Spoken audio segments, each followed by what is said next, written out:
Are we there yet? That is the question that you've probably heard from the backseat 5 minutes into any road trip, normally when they've run out of snacks.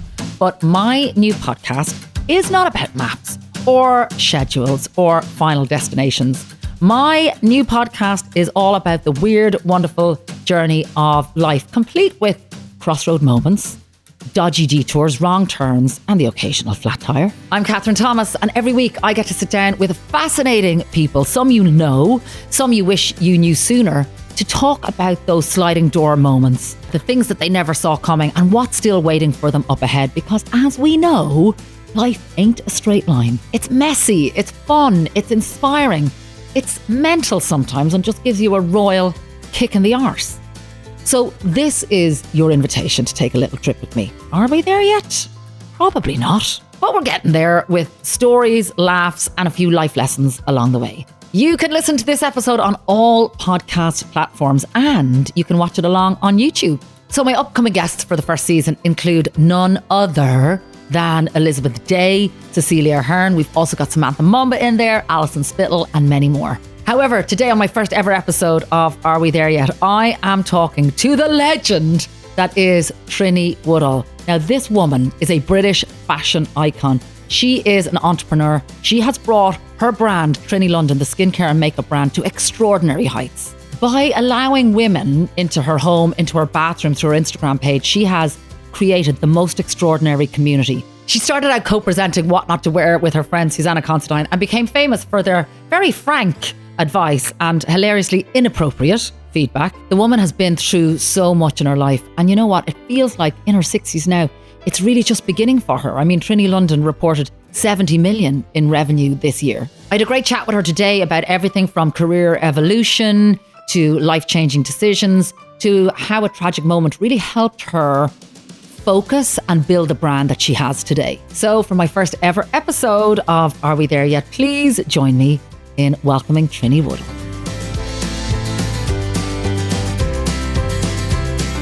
Trinny Woodall, when I tell you it is such an honour to have you sitting on this couch in the Are We There Yet studio, honestly, I am one of your biggest fans. I think you're an absolute feckin' legend. And you arrive in looking, as only you would do, just glorious and shiny and fabulous. And it is so lovely to have you here. Thank you very much. I've got to use feckin' because I swear so much. I've got to I love that about you. You do have a mouth like a sailor. I know. I've got to have another word for the C-U-N-T word because I want a word that I can say publicly. But fecking is such a good alternative. Feckin' and shite is a good one. Oh, shite. That's a good one in Ireland. Allows for so much. It just, it gives it an extra something. Yeah. But fecking, I got to remember fecking. Feckin'. Yeah, or you can drop the G and just go feckin'. Feckin'. Feckin'. Feckin'. Yeah. Okay. It just gives it a little more presence. Feckin' shite. Okay. All right. That is one way to start our first for our podcast. Yes, exactly. Listen, it's great to have you in Dublin, and I know you're here for numerous different things, but primarily the launch of Naked Ambition, which is your new vitamin C lots serum. Of things, because I love to visit Dublin every few years. And when I very first came, we took a house in Merrion Square. It's the very beginning of when I started my business. And it's like, do you remember that Kevin Costner film called Field of Dreams? Builders and they will come. Yes. So we took this house and I thought this house is way too big. We brought over 10 makeup artists. We had 1,300 women in a week. Oh, sweet Jesus Christ. We did. And the stories that were told in that house, you know, we had the most amazing, on every floor there were makeovers happening. There were master classes. There was lovely Louise Kennedy popping from the other side of the square to give a talk, people giving talks. But it's when I really felt totally enveloped by what it means to be around Irish women. And it was a really interesting rite of passage because I learned about the kind of woman who traveled from County Derry, literally on a bus with 5 friends to come and see us, where she saves up every month because she sort of invests in her skincare. Then I had the sort of girl who was 23 who'd had a mum who was not the best role model. And she saw me as her mum to give her advice on what it meant to feel fashionable. She learnt the names of Koss and Dries Van Noten through me. And then I have women who might have felt they were quite blingy Dublin, cool lady who lunches, who realised Chanel, Dior and Vuitton is not the way forward, but actually really good things that work and less bling is. Dialing back the fake tan. So it's like, this is a whole parameter of audience, but all of them have an emotional story to tell. And that's what I love, is the sort of exchanging of emotional stories with other women. And Irish women know how to be candid and how to tell those stories. But we love being around people, and I think, and we love community, and we love being part of something. And that's why the Trinny tribe in Ireland is so fierce, I think, because it is fierce. And like, I even remember during lockdown, I mean, living for you coming on to make us all feel fucking some way sane, you know? Yeah. And I think that is what your brand does. It kind of, we're part of it. It's authentic. It's real. It's accessible. I would say Irish women are women's women. Yes, 100%. As well. And I am a woman's woman. I'm less comfortable in men's women kind of women, you know, and I feel that camaraderie is incredibly, you know, it's powerful. It's a very warming thing. Yeah. Listen, we're going to talk about Trinny London and the success, but as a fellow TV presenter, I'm still making my programs and doing my thing. Can we talk about what not to wear? Let's start there. You and Susanna. I was so obsessed with this program as a no-titted, big-arsed woman. Like I'm the quintessential pear shape. And I learned, honestly, so much about how to dress for my shape through that show. I loved the dynamic between you and her. You'd kind of take the piss out of each other. It was quite self-deprecating. You were that with each other as well. So like, were you mates or how? Because it was the first time we kind of saw that friendship on TV. It was actually, because it wasn't a manufactured friendship. Yeah. But because by the time we did the show, we were really good friends, but we met about 7 years before because a mutual best friend saw that we were both frustrated in our careers. And I had this vague idea for a newspaper column that would be called What Not to Wear. So it would show what's great and what's really shite on the high street. Yes! And it would help you to decide what to choose. And so I sat down and had a coffee with Susanna, and she said, look, can I just knit your idea? 'Cause she worked for the Telegraph. She was talking about women's cricket, having a brief affair with Imran Khan at the time, and had an in to newspaper journalism, which I didn't have. So I said, no, you can't nick it, but we could do it together. So then we pitched it around, and then in the end, we got a very lucky first break where the guy who was the motoring editor on the Saturday Telegraph decided to do fashion and cars, and we said, no, that's shite. So we're just going to keep using that word now. But we could do, you know, what to wear and what not to wear. So we ended up quite green behind the ears. Susanna, obviously having written about beautiful cricketers, had this column, and we filled it every Saturday. And to begin with, working together, it was challenging because we had to do the shoots. We were our own models. We had to choose the clothes. We had to discuss the theme. And it was always a theme which would be, it could just be simply like white, who can wear it? White trouser suits, who can wear them? What shape is the best shape for this kind of suit? So it sort of gave these bits of information, talked about fashion, which was not talking about what just came off the catwalk or what was in Marks and Spencer's. Like, I mean, it was either profoundly practical then. This is, by the way, 1943. It was profoundly practical, or it was sort of high end. Anna Wintour still being the editor of British Vogue, that kind of time. Yeah. So we were these upstarts. And I remember when we went to fashion shows, which we were invited to then, we would sit on the opposite side of the editors because all the editors hated us so much because they thought we were just too vulgar and like, you know, it was like we ripped back the curtains of fashion, just said, well, this is really, I remember writing letters in the Telegraph to Karl Lagerfeld saying, how the fecking hell can you charge £800 for a plastic brooch? You know, we were very You said that to Karl Lagerfeld? Oh my God. And then also we did beauty. So we loved it. And when we started, we got to know each other through doing that column. So it was very, you know, what are you good at? What am I good at? Susanna has naturally always been a really good writer.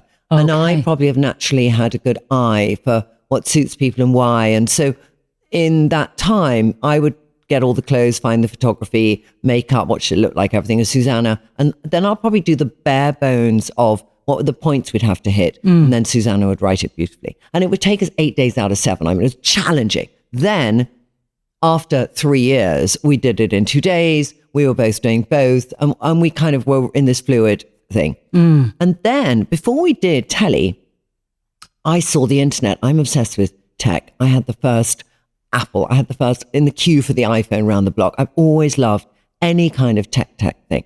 And internet came, but without e-com. And I thought, this is great because we can talk to women globally through a platform.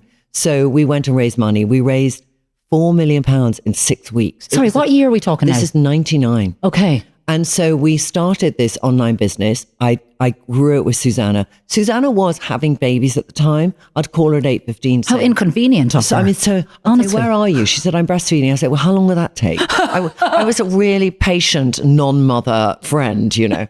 And so we did it for 2 years and we had to close it because we had no path to profitability.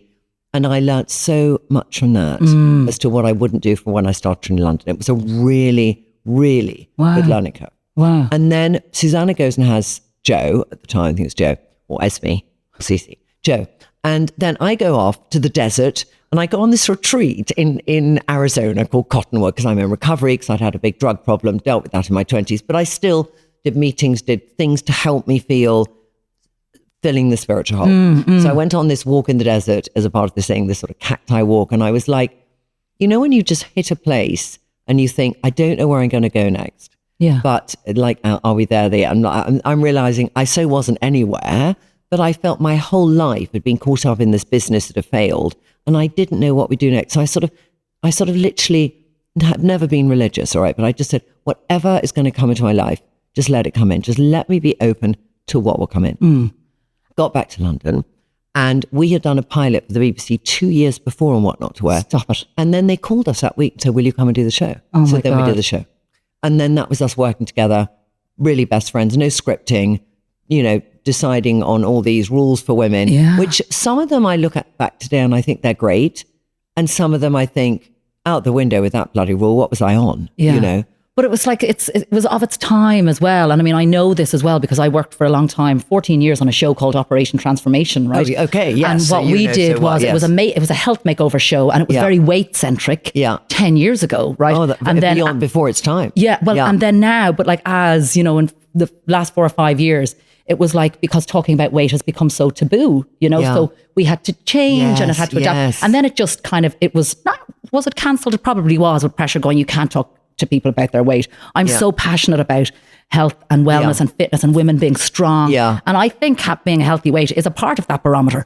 But, you know, I think there's times for these shows and I think there's time had run to talk about it. I mean, exactly. I could say that, you know, when we both think about what does it take to live a long, healthy life at 61, for me, it's basically HRT until I'm nailed in my coffin. Okay. It is strength training 3 or 4 times a week. It's creatine. It's about 35 supplements every day. But I want to feel that I am not just closing down after menopause, ready to die. I want to feel present, vibrant, able to do anything and looking after my body so it looks after me. So it is it's relevant how much sugar I eat because I don't want inflammation in my body. I feel very strongly about how well we look after ourselves. And you see, I think this is really interesting because you are the queen of skincare. You have been banging on about really protecting and minding our skin for so long and not just using great makeup, but it's like the foundation of what goes in underneath. But it's more than that, as you said. It's so what are you doing differently now, say from your 40s? I'm 46. Yep. So what are you doing differently now? All those extra bits that give you that energy. Because I know you fucking hate that word anti-aging. Absolutely. You hate it. And when I read that, I don't know, a year ago, I went, that's so true. We should be talking about aging well.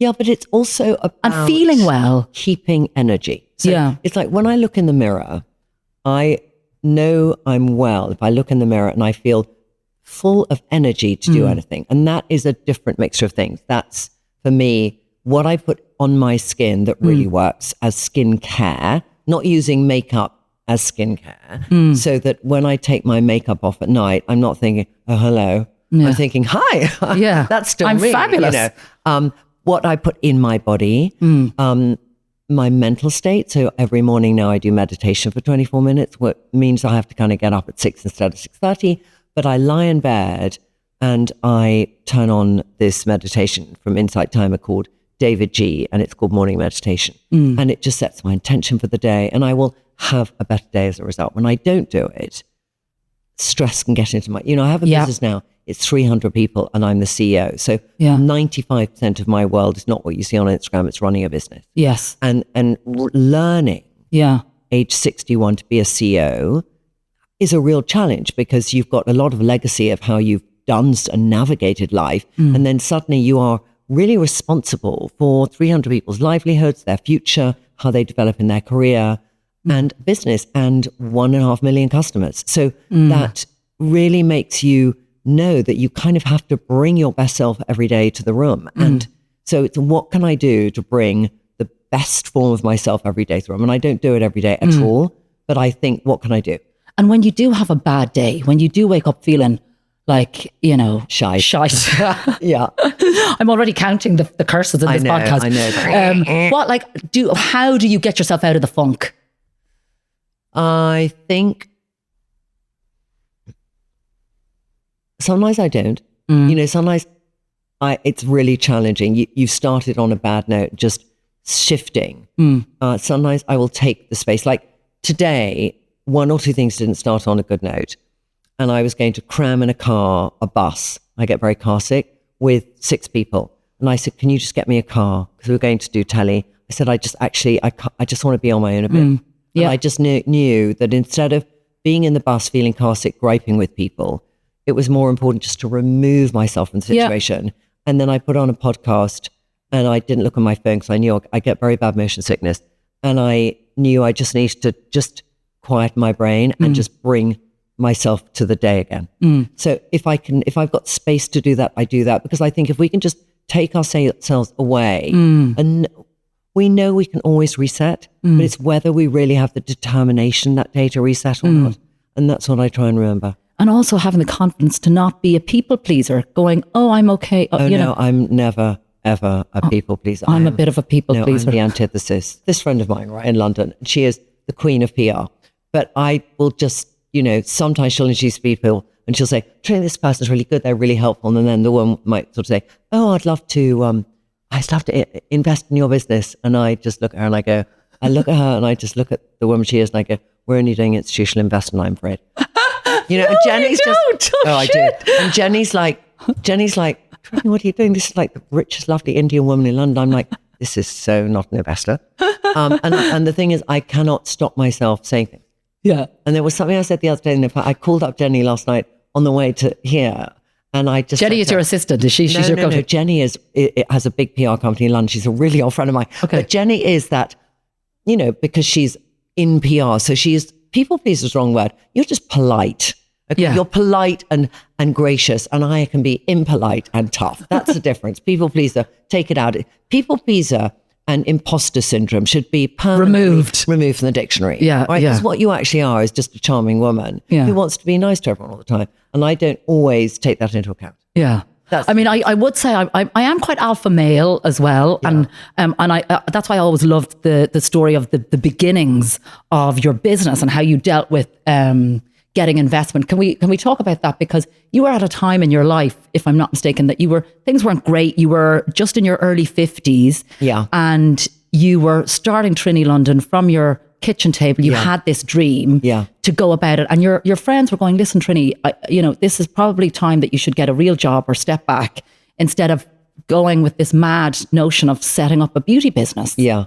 And also, we discussed this before we both came on about when you're in a self-employed media career, like every certain time in every year, you think, will the contract be renewed? And Susanna and I had that for 15 years with TV and book and everything. And you get used to it, but you never get fully comfortable with it. No, it's like waiting for other people to make a decision on your life and the trajectory of your career. Yeah. Which is why, control. Yeah, and normally made by middle-aged men, let's call a spade a spade. Well, certainly for me back in the day. And that's why I went out and set up my own business, because one, I've got entrepreneurial spirit. Anyway, my dad had his own company, still has. And I wanted to have that autonomy, but I was sick of kind of waiting for the phone call. Yeah. Waiting for the phone to ring. So at the behest of other people. Yeah. Yeah. I think that the hardest thing probably when I set this up is Susanna and I had done the telly show in England, and then we were no longer Flavour of the Month. So we did it. How did it feel to not be Flavour of the Month anymore? It was tough in terms of we had built a nice lifestyle. We'd earned quite a lot of money. I'd bought a house with a big mortgage, but I thought I can afford to pay it. And we'd worked really, really hard. So part of us had worked quite hard. You work quite hard when you're doing stuff where you don't work all the time, because when you're working, you really intensely work. Yeah. And then Got Grand came, other people came, 10 years, all these other shows. And we had moved to ITV because BBC would let us do commercial things and we wanted to earn extra money. So we kind of had built up, as a result, a good financial career, but also I was a big spender. Susanna had a husband who was the big hoarder. Like when we went abroad, he wouldn't let her use her phone, so she'd borrow mine.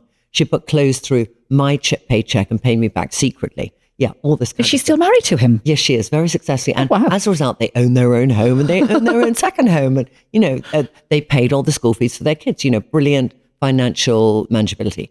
I, on the other hand, spent as I went, but also had a big mortgage. And then we weren't getting the work. And then we took the show to MIPCOM, which is like the conference in Europe for TV. Yeah. And it was accepted by 16 countries, but we had to go and travel those countries to make it, which is fine, because I learned a lot. I learned a lot about women, wherever you are in the world. Your religion, your height, your color of your skin was irrelevant compared to these universal feelings the woman goes through of times in her life when she wants to have a reset and she doesn't quite know where to turn for advice. And I saw that so often. We did about 6,000 women abroad, but it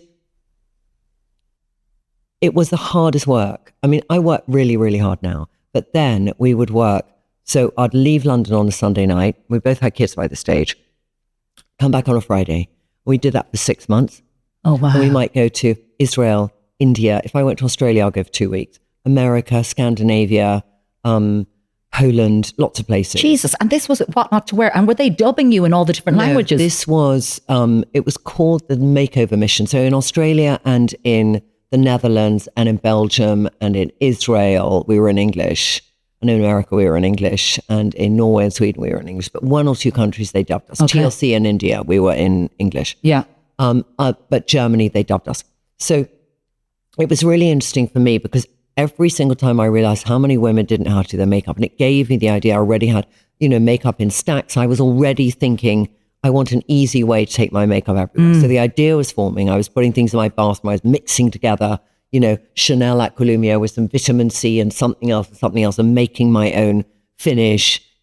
I was always fascinated. I'd had very bad acne. So I was always looking for good skincare combinations. It was like the apothecary in my bathroom. So I knew I wanted to do that one day. That was like beginning to come in the back of my mind. But we did the show because I had my big mortgage. We had to pay the rent.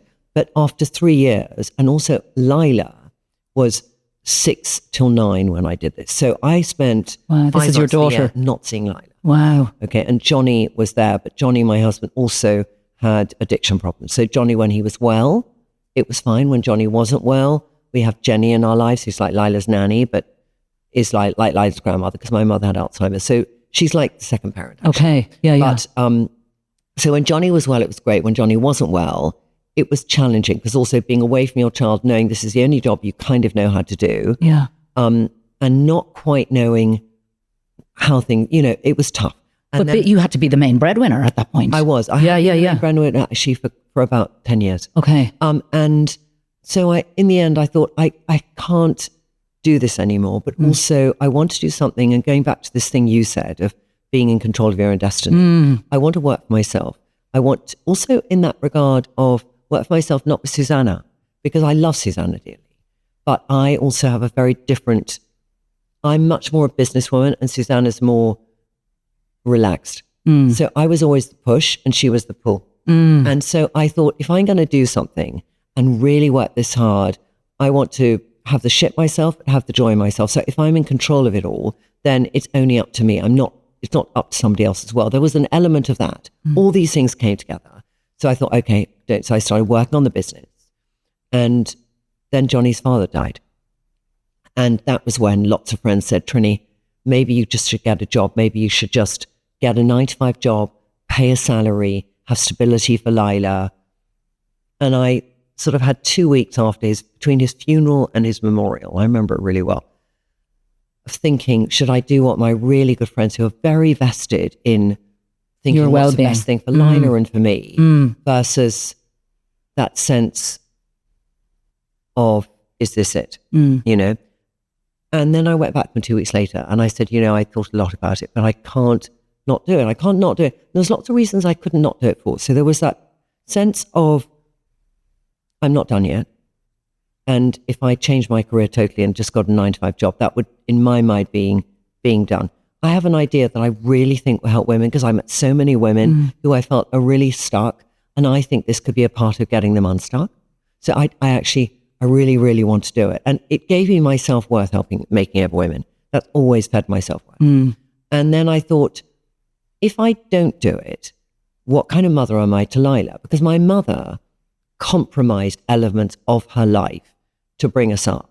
And as a result, I lived and noticed my mother's unhappiness as I grew up. Right. And that does have an effect on you as a child when you sense how happy your parents are. And I thought, I know which elements, tough thing to say, but I know which elements of my mum I don't want to be. So all those things came together, and I went back to these friends of mine and I said, look, I've got to try and do it. And then it took me 3 years to get the business off the ground.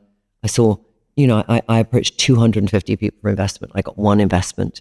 It was You sold your house? Did you sell your house? Your clothes? I sold my clothes because I thought, I can't afford to live in this house much longer. So I'll sell my clothes. I built up a lot. I mean, I had... It must have one hell of a wardrobe. So I sold 70% of my clothes. And then I thought that's not enough, because I'd done the formulations for the things, but then I had to do the tech. And then I thought, all right, I'll rent my house out. And by this stage I was in a relationship. So I got a small cottage in Fulham, had the office there, spent a few nights there, stayed with my boyfriend. And then I thought, I've got so much debt, I can't afford the mortgage, I have to sell my house. But I'm 51. So then I think I'm going back to no home, in a relationship, which is going all right. But I sort of, when you go on this path, when you can get to a stage where you think this is the only path in front. So luckily, in a weird way, I was blinkered to thinking, I just have to do this. So in a way, there was no moment of doubt. There was definitely fear. There was definitely, oh my God, what if it goes wrong? But also there was that there is no alternative. Yeah. And that helps drive you. But also learning, and the fact that you had failed before. Is that fair to say? Absolutely, in the tech business? 100%. So you know what it's like to fail. Yes. And then you know what it's like to learn from your mistakes. And then you know what it's like to go, I'm not going to fucking do that again. Yes. And also we know from failing that you can pick yourself up. Yeah. Once you've failed once, you can What have you got to fear? It's like 99% of everything you worry about doesn't happen is one thing. This is what my husband would tell me. Yeah. And then he goes and does the 1% of thing I thought he might do, which is kill himself. So it's like, sometimes life is really fucking ironic. The other thing is, you don't know what is behind the closed door. And so what we can do is we can wind the movie forward and think this will not happen because, this will not happen because. And the older we get with the more knowledge of life, the more we can do that. And one of the biggest things I learned from Lila, who's 22, who is so happy-go-lucky, but my you know how you do a New Year's resolution? My New Year's resolution was be more Lila. And she never, ever is pessimistic. She doesn't know the bloody meaning of it. And a part of me feels like, is it just she's had an entitled life? But it's not. She says, Mommy, why do you think of the worst before the best? Why do you worry about the problem before there might be something good in it? Every time. I mean, when it's... And she's 22, but will that carry her through? Well, the thing is, it's like, at what stage in our life do we start to worry before we see the good? And so it's really important to remember, let's think of the good. There is always going to be worry, because the thing is, I can in the back of my mind go, she doesn't have the responsibility of paying the rent. After not just you, but your brother and the extended family members that I might help out occasionally. She doesn't have that burden of responsibility. So it's easy for you to say that, Lila. But also, it's a state of mind. Yes. It's a state of bloody mind. So be more Lila is I love that. I love that. Yeah. And so you said, right, you were going hell for leather straight in. Yeah. Trinny London. Yeah. Talk to me about getting investment in the business, because as a woman in her 50s, who is now, by the way, Forbes 50 over 50, forget the Forbes 30 under 30. This is Trinny, and I know that's a very proud moment for you, and bloody rightly so. Yeah. But back in the day when you were that 51-year-old going knocking on doors, trying to get investment for a brand specifically marketed to 30 plus women. Yeah. And who's across the table at you trying men who say, let me bring in my secretary to see if she'll buy it. And I was literally one saying, are you kidding me? You know, if I was a man in the room, would you say, let me bring on my assistant here to see if you get it? So there were very much challenges, but there was I'm going to say 60% was a slight bias of, I'm trying to say this in a polite way, but I would say a lack of being able to get in the mindset to realize this is a great business with a phenomenal audience who will buy into it. So their thing, because I said it's 35 plus I want to approach as a woman, because I think that's a woman who's a millennial now, a late millennial. So she's not being marketed to at that point. She's been the center of her life in her 20s and 30s, her late 30s, maybe she's in a relationship which is permanent, more permanent. Maybe she's had a kid or not. Maybe she's in a career change. So for the first time ever, she's not just thinking about what wallpaper shall I put on my rented apartment. You know, she's got to think of other things. So she hasn't put herself first on the list. She's beginning sometimes to feel a bit invisible, and she's thinking, what happened? What happened to the person I used to know? It's that first moment we can have that, hey, where have I gone? So we want to bring her back, find out that next stage of her life and be that person there for her. So describing that concept to a man and also suggesting to them, she's going to come online to do it. Because I had so many people who would say, but they're not going to buy makeup online because they don't know how to use the internet. I'm like, sorry, this is 1924. You know, this is 2019. You know, of course they are. Yeah.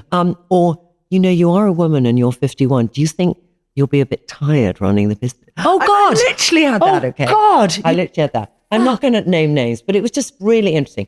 I would always go in a room and I then learned to read body language. So if the man was like sitting like this, leg is across, you know, ankle is across the knee, arms are back behind, and they're talking to me like this, they are never going to invest. And the one time I went in where I knew they were going to invest is there was a man, really lovely man called Olivier, who was the head of the fund, and two women, but they sat at the table, you know, leaning forward, leaning in. And then also I had to realize, this is where it's nothing to do with ego, but it's about how women communicate a concept versus men. And when you're communicating a concept to men as a woman, you have to get a bit in their head. Yeah. So men like linear, women like storytelling. Yes. And so I originally would go in and I would want to tell them the whole story. I would want to bring them into Trinny London land. We're going to do stackable makeup. Then I'm going to do skincare. We're going to make them feel good. It won't just be a beauty brand. It will be a way of life. To them, that's not landing with them at all. Yeah. So, you know, we're going to just make them feel a part of a community. These are not words that result in numbers on a balance sheet. Yeah. So then I kind of thought, okay, it didn't land. So I'd write them an email and I'd say, could you just tell me why you didn't invest? They'd write back saying, it just didn't fit into our criteria, full stop. I then would write back and say, look, that doesn't help me. If you could take 5 minutes to just candidly say what you found challenging to understand about my business, because I know it's a good business, but something about the way I described it to you did not land. Probably, I would say 10% of them wrote back and they were candid. And they said, I lost track of how you said it. You drew me into a world and you were trying to tell me so many things at once, I couldn't keep up. Yeah. So it was really helpful. So then, and this is for anything in life, negotiating a better salary, wanting to have a really successful agreement or disagreement with your partner, it's getting into the mindset of a man so they can hear and follow what you're saying in a way that their brain works. So when I then went into meetings, I would say, you know, I'm going to start with this. And once we've built this and we're 4 months in, I'm going to then go to this step. And at this step, we're going to do this. Yeah. And so that it's not saying one is better or worse. It's just different ways of the brains being programmed. Totally. Men are from Mars, women are from Venus was written for a reason. It's a very old-fashioned book. Yeah. But in it, there is that fundamental difference. It's like if I look at Lila and Zach, my stepson and my daughter. Zach, age 14, went into grunt until 16. And at 16, 17, he came out of grunt and he became a charming young man. Okay. Lila went into, I've got my period, my mother is a CUNT for a few years, you know, and then she came out of it. Yeah. But just different things at slightly different times. And it's just sort of understanding how something is so you don't feel disappointed. And you also can walk away thinking what was correct from them, but what was actually shouldn't rip apart my self-confidence in knowing it's a good idea. And it was just, they weren't into it. It wasn't a fund that they were going to invest in this kind of thing anyway. So being able to separate out how much of it was you and how much of it was nothing to do with you. And this is what I love as well. I mean, now you do your pitches, you do the elevator pitches. And again, that's from your learnings. And this is like, as you go through each decade, your 40s, 30s, 40s, 20s, 30s, 40s, 50s, 60s, 70s, 80s. Yeah. There's learnings. There's so many learnings. All the time. Yeah. And what you're doing now is using those learnings, helping women get off the ground, get businesses set up. Yeah. It's phenomenal. And I think what's interesting is we don't realize how much we're learning until we're imparting it to somebody else. Yeah. So I did not know how to be a CEO, all right, when I started. I'd done it when I'd done that business before, but I'd hired really well experienced people around me because I didn't feel I had the confidence to do it myself. So when I started Trinny London, I started tiny with younger people, inexperienced, but with passion, drive, ambition, really good work principles. And they grew up, they ended up, a lot of them running teams, sort of 8 or 10 people in the building, in our office. So, you know, picking talent takes talent, but you need to see what is it about that person that's going to make them a part of what a Trinny London person needs to be. So